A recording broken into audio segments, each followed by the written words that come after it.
Bonjour à toutes et à tous et bienvenue chez Guitar Practice, cours de guitare, solfège et théorie musicale. Je vous propose de voir avec moi comment bien aborder pratiquement l'étude d'un morceau dès lors que vous avez une bonne partition, et je vais prendre pour exemple l'introduction de Thunderstruck d'ACDC. Alors cette vidéo fait suite logiquement à la vidéo concernant la partition, vers laquelle je vous renvoie si vous ne l'avez pas encore visionnée, en vous mettant le lien dans la description de cette vidéo. Alors, pourquoi avoir choisi Thunderstruck d'ACDC? D'abord parce que c'est un morceau qui fait partie du florilège du rock'n'roll, et en conséquence, c'est l'un des morceaux les plus demandés en cours par les guitaristes fans de hard rock. Aussi parce que c'est un morceau accessible par la majorité des élèves dès la fin de la première année de cours, et donc probablement par la majorité d'entre vous. Enfin et surtout parce que c'est un morceau qui ne présente pas de difficultés outre mesure, et pourtant, il pose souvent des problèmes aux guitaristes en herbe. Thunderstruck vous pose des problèmes à tel point que la majorité des élèves que je croise n'attaquent qu'une note sur deux, comme ceci.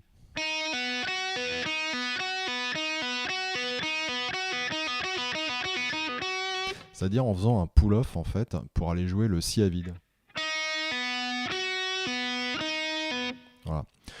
D'autres vont même jusqu'à jouer tout en tapping, comme ça, sans attaquer du tout Mediator. Alors c'est pratique parce qu'on peut faire ça. Ok, mais bon, c'est pas comme ça qu'Angus Young le joue. Donc Angus Young attaque toutes ses notes, même si c'est vrai que parfois il le fait en tapping sur scène, mais en tout cas sur la version studio, toutes les notes sont attaquées de cette façon.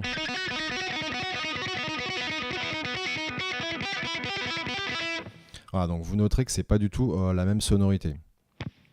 Pour tenter de comprendre d'où provient cette difficulté récurrente, eh bien, j'ai demandé aux élèves comment ils travaillaient Thunderstruck en flat picking à la maison. Et à l'unanimité, ils m'ont répondu comme ça. On le travaille au ralenti, et puis on essaie de l'accélérer progressivement. Et finalement, au bout d'un moment, on désynchronise.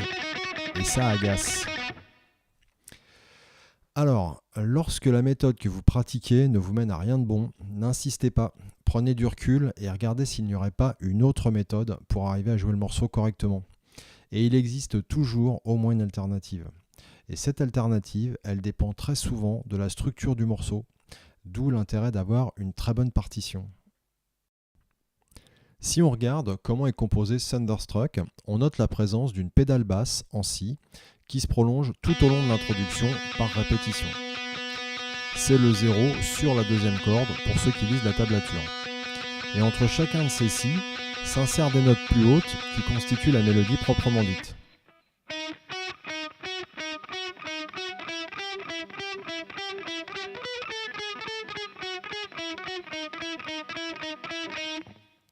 Voilà.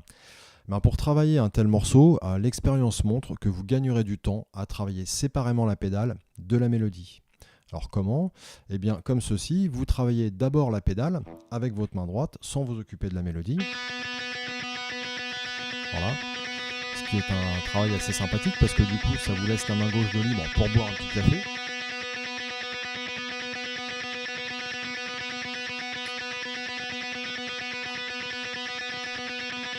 Ça fait du bien. Et puis, lorsque vous avez une pédale qui tourne bien avec la main droite, eh ben, vous arrêtez et vous commencez à travailler la mélodie. Etc. Voilà. Alors, vous découplez donc le travail, main droite, du travail main gauche. Vous aurez noté que j'attaque les cordes en aller-retour au Mediator tout le temps, alors que si je respectais la partition, je devrais attaquer la pédale vers le bas et la mélodie vers le haut.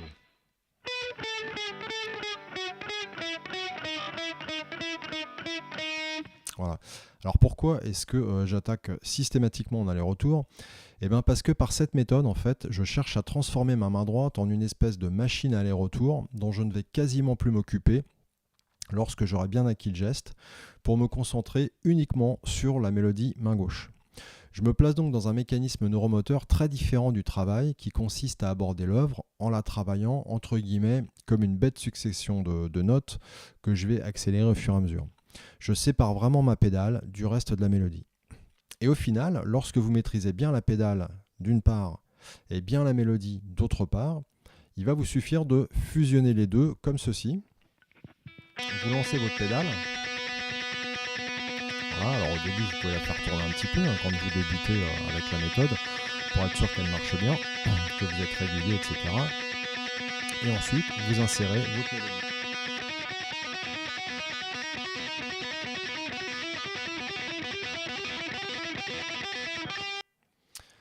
Voilà.